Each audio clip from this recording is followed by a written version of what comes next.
This is really good stuff. Keep listening. People who are alone are, in my experience, treated as if they deserve to be alone or choose to be alone. And that kind of lack of visibility goes hand in hand with a lack of personal power.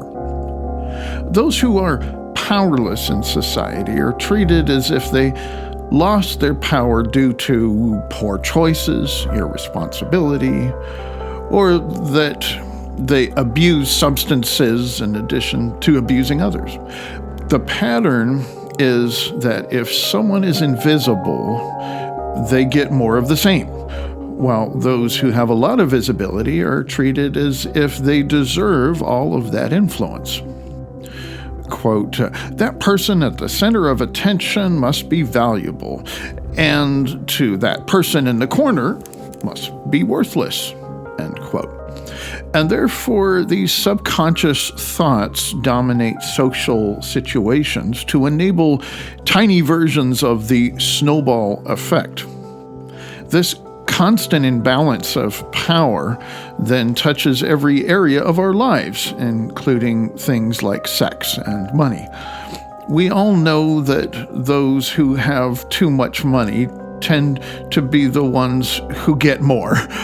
Ironically, those who have too much sex, I don't have to mention that outcome.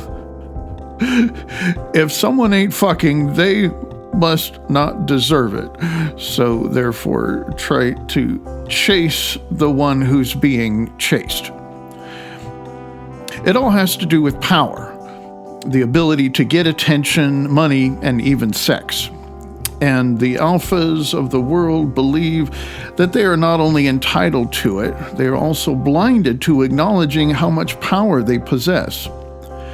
They personally believe that everything they gain is because they've made the right choices, and other attributes like having good character and an overall belief that they are more valuable than others. I hate success stories. To me, they are just stories of alphas who had a biological disposition to get people to follow them and throw money at them. Rags to riches tales are nothing more than a powerful person who happened to either start out with nothing or have had a period in their life where they lost everything at one point. And because of their born leader type traits, in addition to often screwing with people's heads, they get super rich. It's been proven that most jackpot winners end up poor again. These studies like to focus on just about everything besides the fact that most people who engage in forms of gambling are not powerful people. Chances are you have met at least one person throughout your lifetime who exhibits qualities that were undiscovered. Chances are even better that there was a lot of pressure and even blame on the very person who was left out and overlooked for their accomplishments and their potential. This might even be something that describes your life, whether you are young or old. In addition, there are also people who have little to nothing to contribute to society, that have no influence, and for obvious reasons, it's just when our leaders get more recognition for doing basically nothing original, while so many gifted people disappear from civilization. That's when we should be looking deeper into this very relevant issue, because this study has been a major focal point of my life in recent years, including a lot of related suffering. I see this everywhere, as if there's an elephant in every room.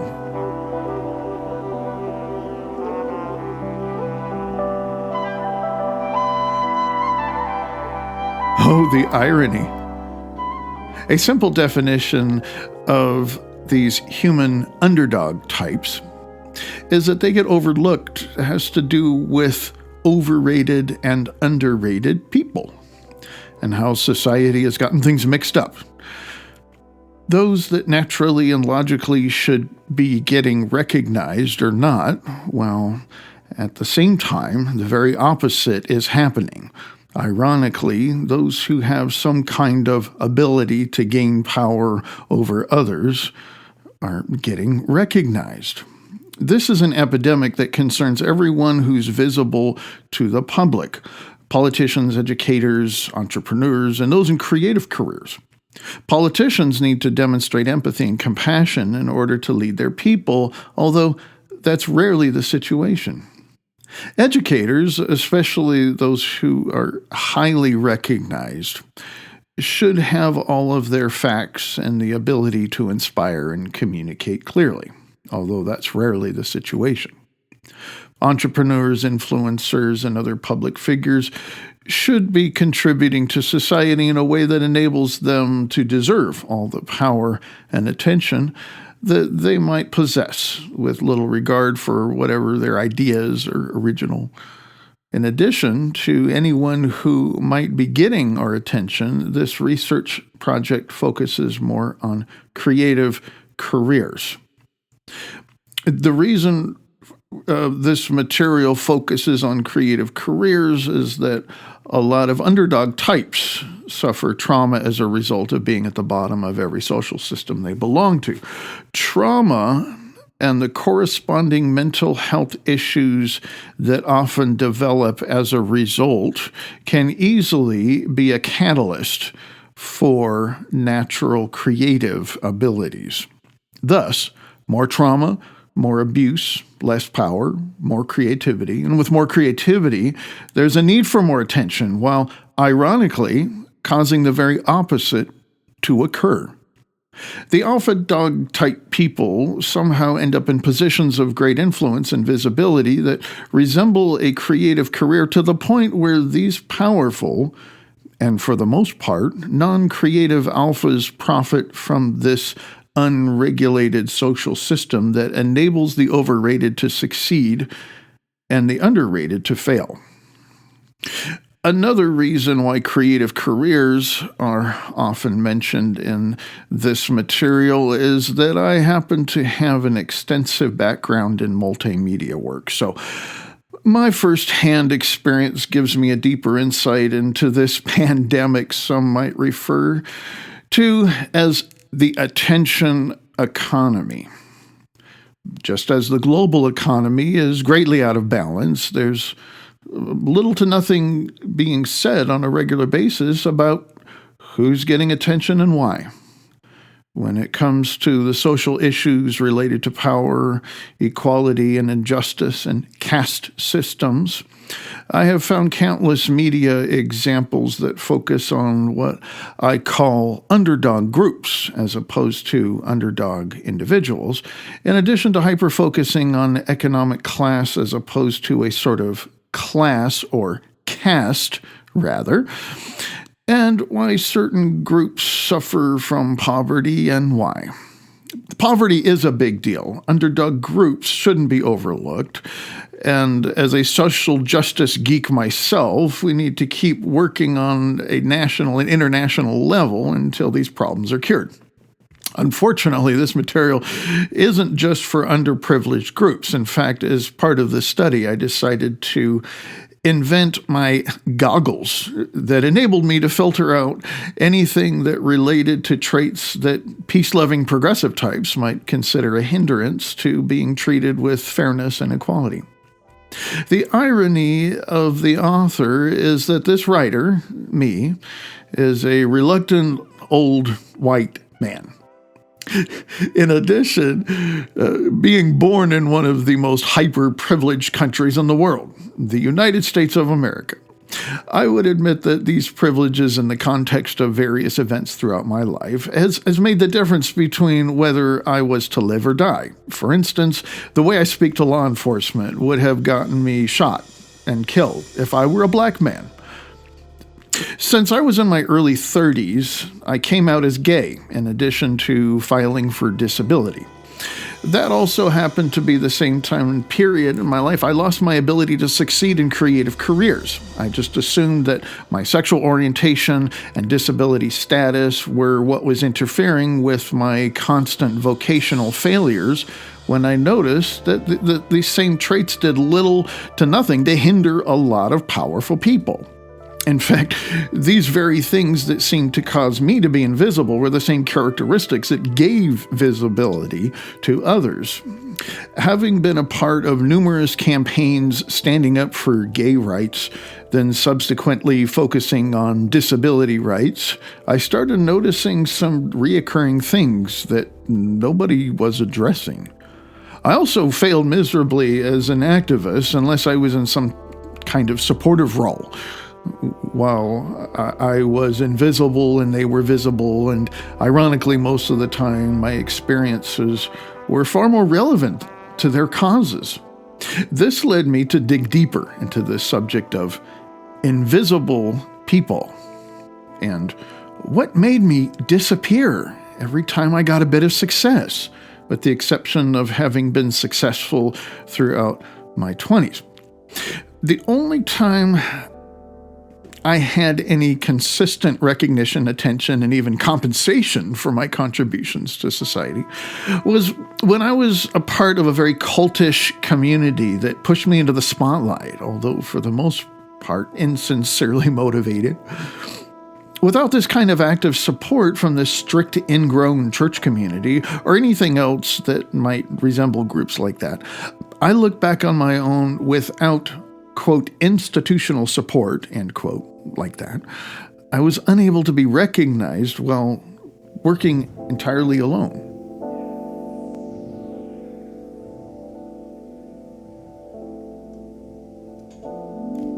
Prep schools for status people. When it comes to the issue of social ranking and status, in my personal experience, I have noticed that it is a subject that is rarely covered. I can count on one hand the number of times it has been brought up, covered, and dealt with in my entire lifetime. One example I can give is when I was watching a television documentary several years ago. The program had something to do with sociology, and there was a segment where they filmed an exercise with young college students. If I remember correctly, they were each assigned a secret number, and they had to treat other students in various ways based on their ranking number. Let's say that a 10 was the leader, and number 1 was the lowest in power. As they mingled, students would approach each other and try to guess what their ranking was. At the end, they would line up in order to see everyone's value number as it was revealed. I think this experience could be practiced where each participant cannot see their own ranking numbers, while everyone can, in addition to vice versa. The participant knows their own secret ranking number while others do not. A similar exercise was done when I was in the 9th grade. I was attending a drama class where we did a lot of annoying improv skits and theater games. One time, the teacher had us make 9 rolls of newspaper, the kind of thing that people traditionally would hit dogs with. Subsequently, we would each draw a random number and conduct a similar kind of exercise, but this was on a stage, and we were supposed to come up with something that would be considered entertaining. It was decided that the setting for the skit would be a fancy restaurant, and that each person with a particular rank was supposed to be various characters based on their number. For instance, let's say the dishwasher would be 1, followed by various employees in the middle. The manager was 8, the owner was 9, and the rich customer was 10. The skit started reasonably functioning and had to do with something with a complaint from the customer who hit the owner on the head with a newspaper roll. The owner blamed the manager and then hit them as a result, until characters kept passing the blame down the pecking order until number 1 was hit on the head, and the story was supposed to continue in a somewhat organized fashion. Unfortunately, these were a bunch of hormonal high school kids, and The setting was a flaky alternative school that lacked discipline. Very soon into the exercise, things got way out of control. Those kids were not only given permission to hit other kids, they also really enjoyed hitting other kids, especially number 10, who was the kid who did not get hit by anyone else during this exercise. The rest of the skit was just a constant frenzy of young people clobbering each other as much as they were able to based on their number and whatever harm that a little bit of newsprint can inflict. When things clearly got out of hand, the teacher did not stop the exercise, nor was there any significant effort to make the class anything at that point that would resemble live theater. It was more like a sporting event. Guess who was number 1? You got it. I was. And based on my social life and my home life, being number 1 was a reality for me. Probably more than a lot of the other kids. In fact, not only was my life a constant reminder of being the runt of the pack, but that incident was, although a bit funny in retrospect, traumatic. I left the stage and stormed out of one of the exit doors that led right into the hallway. Having returned, I sadly realized that nobody, not even the teacher, learned anything about why we did a lesson like that. A roll of some lightweight sheets of paper did not hurt anyone physically. It was the emotional wounds that were devastating. I remember how surreal it was to see my classmates, and even a few kids I considered to be my friends, and how it was clear how much they were enjoying getting permission to constantly abuse their power, even if it was pretend power. There was something very creepy about it. I returned to class and nothing got resolved or dealt with. At times, there might be a book or video that covers the subject. However, there always seems to be a lot missing. Although I like the message of, we are all equal and should all be treated as the same, and other statements like that, I believe there was a lot more that we can teach our young people to overcome this epidemic of unfair behavior.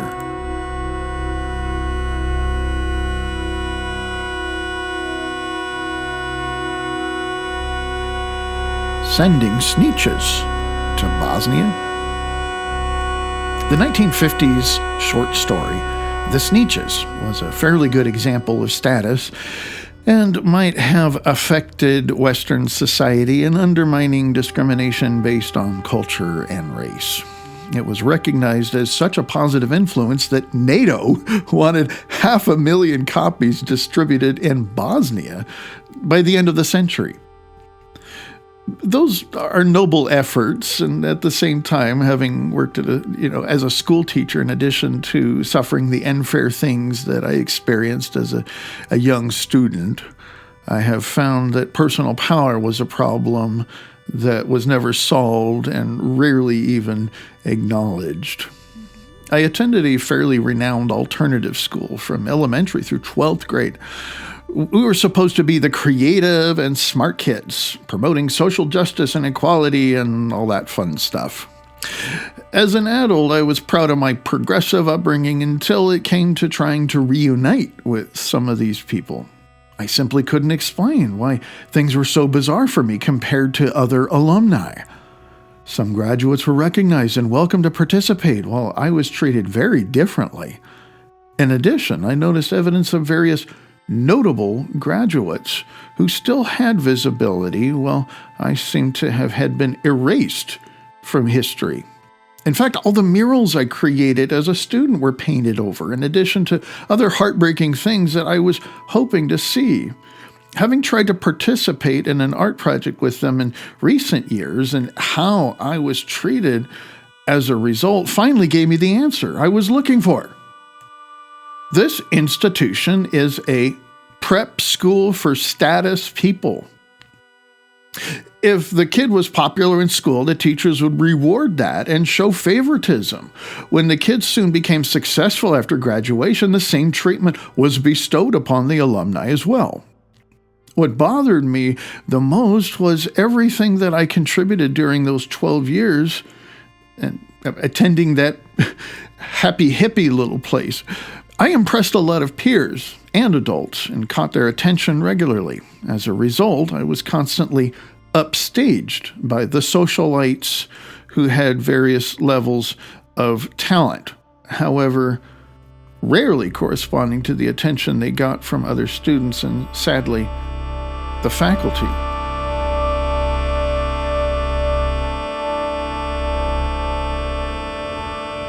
Status school continues. During my 12 years and also after my graduation, I saw that they seemed quite generous to give visibility to various alumni and allowing them to participate in various capacities. Well, these graduates would get attention for whatever it was they were doing in their lives.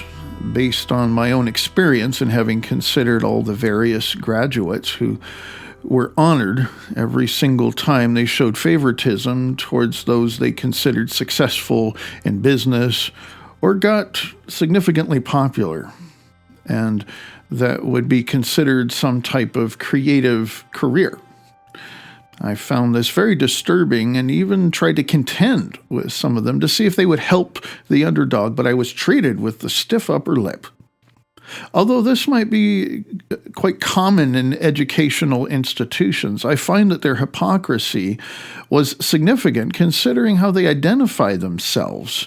This was the school born out of the late 60s counterculture movement with the intention of drawing hippie types, or ex-hippies, as a reaction to the conformity of traditional education, claiming to honor diversity, individuality, and creative freedom.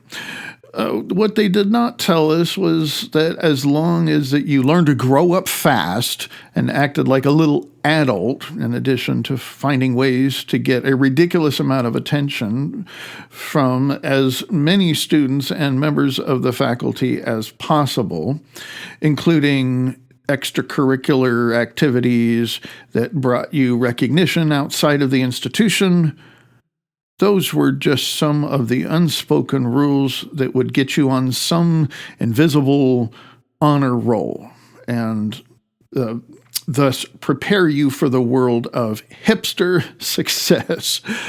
Otherwise, everyone would consider you a failure and pretend like you don't exist. It wasn't based on your contribution, but rather your ability to make and keep friends, among other things that I find irrelevant. Soon after having this revelation of my strange upbringing, I found myself trying to live across the country, ironically moving my business to a very prestigious and overly celebrated college town.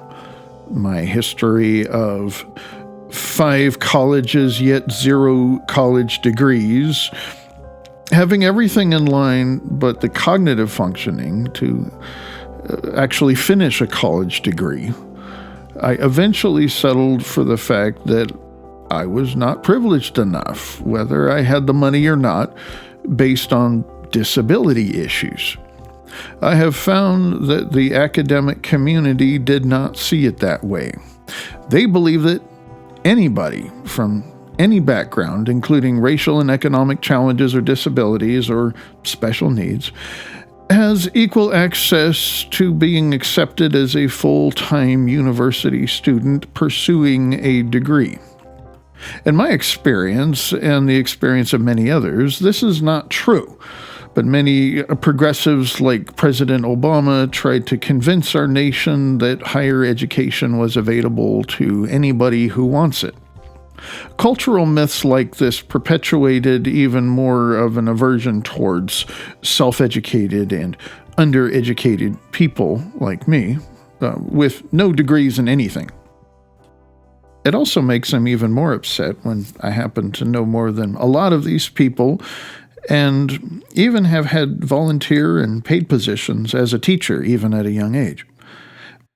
However, with all of this cred, I still carry the scarlet letter of having no letters after my name, and thus am subject to all of the appropriate punishments that I deserve as a simpleton loser.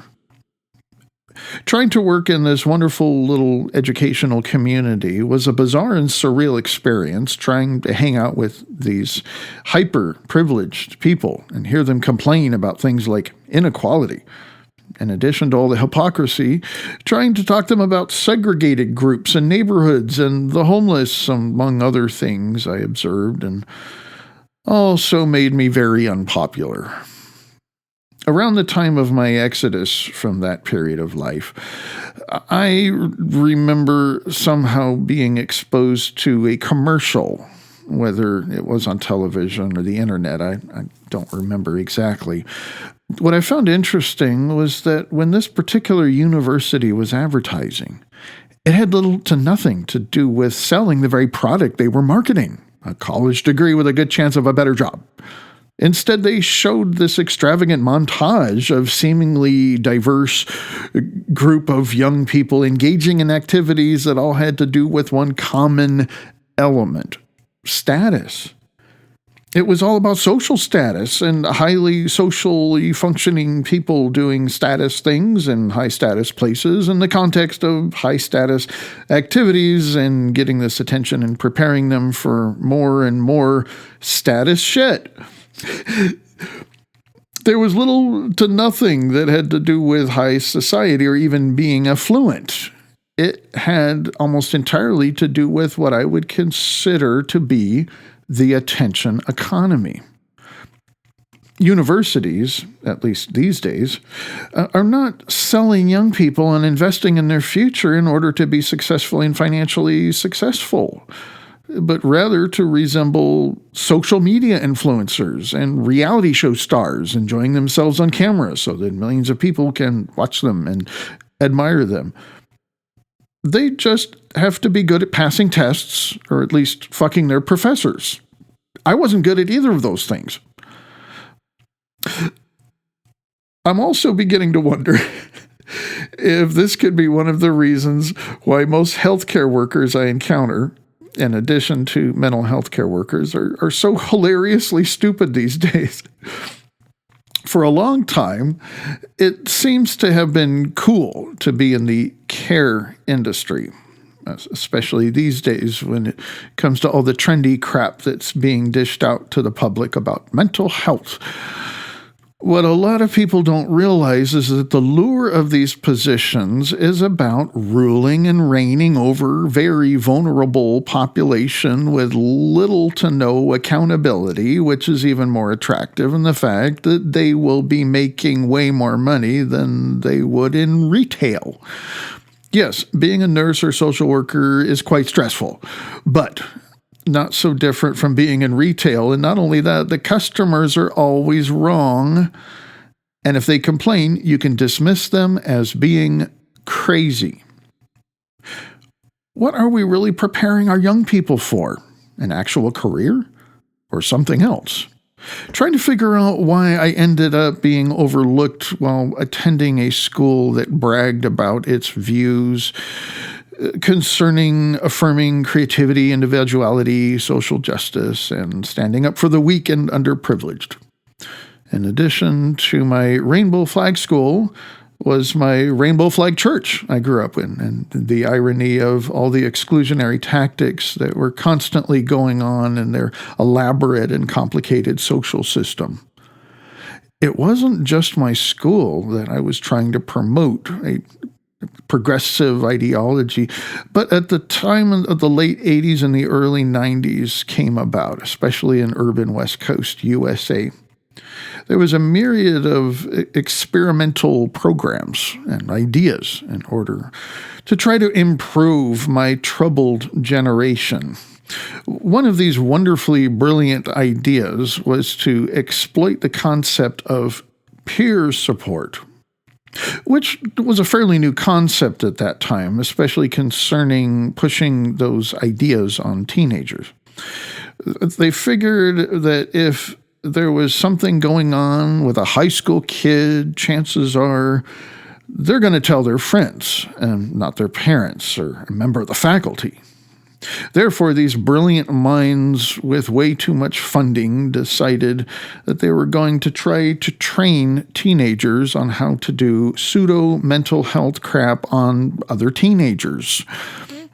Although, from their perspective, considering the fact that the adults, no matter how cool the baby boomers thought they were, the kids still did not trust them enough to open up, and thus they did end up wearing too much eyeliner, cutting themselves, and listening to too much of that depressing 80s goth alternative music.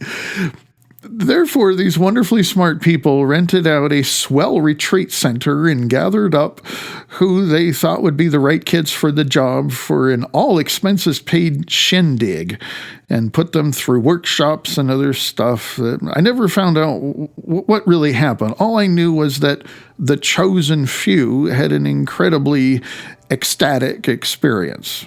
In fact, when these kids came back from that conference thing, they were just gloating even more than they were when they found out they were selected.